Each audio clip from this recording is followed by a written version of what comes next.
स्वयं का वध कर दिया है, इसे तो मृत्यु भी देना चाहिए। यह सुनकर के युधिष्ठिर भी बोले, हाँ धर्म तो यही कहता है, इसका वध कर देना चाहिए। किंतु द्रौपदी बार बार मना कर रहे, नहीं मत मारो, गुरुपुत्र है, मत वध करो। बोले अब क्या किया जाए? भगवान से पूछा गया, हे भगवान क्या करना चाहिए? भगवान ने कहा, ब्रह्म बंधुर्न हन्तव्य आतताएव धारण। अर्थात ब्रह्म बंधुओं का वध नहीं किया जाता और आतताइयों को छोड़ा भी नहीं जाता।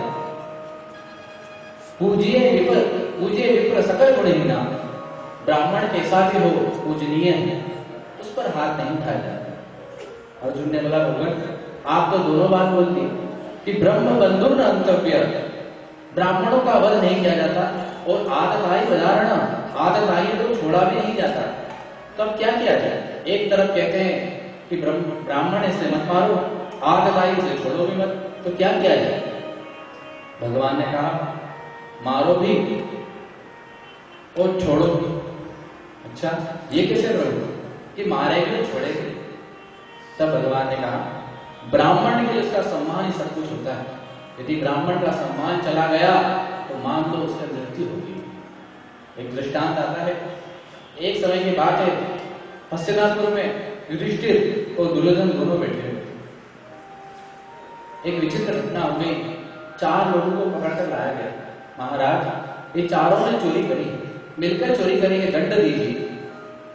बोला गया, ये दोनों ही राजकुमार भविष्य में राजा बनेंगे, बोलो क्या करना चाहिए? दुर्योधन ने बोला, जब चारों ने मिलकर चोरी करी है तो चारों को समान दंड दे दीजिए। किंतु युधिष्ठिर ने कहा, नहीं भगवान, इन्हें दंड कल दिया जाएगा, आज नहीं। अच्छा क्या दंड दिया जाएगा? बोले कल ही बताया जाएगा। ठीक है महाराज। चारों को छोड़ दिया गया, चारों अपने घर चले गए। एक एक करके सबके घर जाकर युधिष्ठिर ने देखा तो देखिए शूद्र क्या कर रहा था। जो स्वभाव से शूद्र था वह दंड बेल कर रहा था। अच्छा क्यों? इसलिए कि जानता था मैंने चोरी करी है, मुझे दंड मिलेगा, हो सकता है मुझे कोड़े मारे जाए तो मेरा शरीर सहन न करे, इसलिए तो शरीर को पुष्ट कर दूं, दंड मिले। क्षत्रिय के पास गया, क्षत्रिय सोच रहा था कि अब न जाने मेरा क्या होगा, अत्यंत रुदन कर रहा था, नगर छोड़कर चला गया, मेरा अपमान किया जाएगा, मेरे अस्त्र शस्त्र छीन ले जाएंगे। क्षत्रिय रातों रात राजमहल छोड़कर भाग गया। तीसरे के पास गए, व्यापारी के पास। व्यापारी धन गिन रहा था, सोचा कल मुझे दंड मिलेगा, हो सकता है यह दंड दिया जाए कि जितना धन चुराया उसका 10 गुना देना है। तो इकट्ठा करके गिन रहा था, एक एक पाई जोड़ रहा था, कल दंड में मुझे 10 गुना देना पड़ सकता है। अब ब्राह्मण के घर जाके गए तो ब्राह्मण ने आत्महत्या की।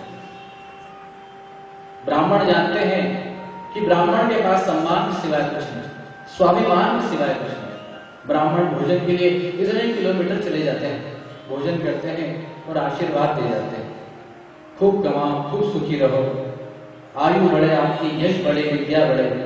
इतना आशीर्वाद मात्र एक भोजन करने मात्र से प्रदान कर देता है। इसलिए भगवान ने कहा, ब्रह्म बंधुर्न हन्तव्य, इसे मारा नहीं गया। इसलिए ब्राह्मण के सम्मान को यदि ठेस पहुंच जाएगी तो उसके मृत्यु के समान ही होगा। अब क्या किया जाए? अर्जुन ने अश्वत्थामा को पकड़ा, उसका आधा मुंडन कर दिया और उसके सारे अलंकार छीन लिए, उसके मस्तक पे जो मणि थी वो निकाल दी और बिना मणि के अश्वत्थामा को बोले, जाओ, चले जाओ यहां से, अब कोई आवश्यकता नहीं तुम्हारी। इस प्रकार उसका बार बार अपमान करके उसे वहां से निकाल दिया गया। इस अपमान का घूट पीकर के अश्वत्थामा के अंदर द्वेष भाव उत्पन्न हो गया, ईर्ष्या भाव उत्पन्न हो गया। जब उसे पता लगा कि अभिमन्यु की पत्नी उत्तरा के गर्भ में कोई है, इतना जानते ही उसने ब्रह्मास्त्र चलाया कि उत्तरा के गर्भ को भी नष्ट कर दूंगा ताकि पांडवों के कुल में भी कोई जल देने वाला न रह जाए। जैसे ही उसने ब्रह्मास्त्र चलाया, उत्तरा के गर्भ में ब्रह्मास्त्र का प्रवेश होना ही था, उसके गर्भ में ज्वाला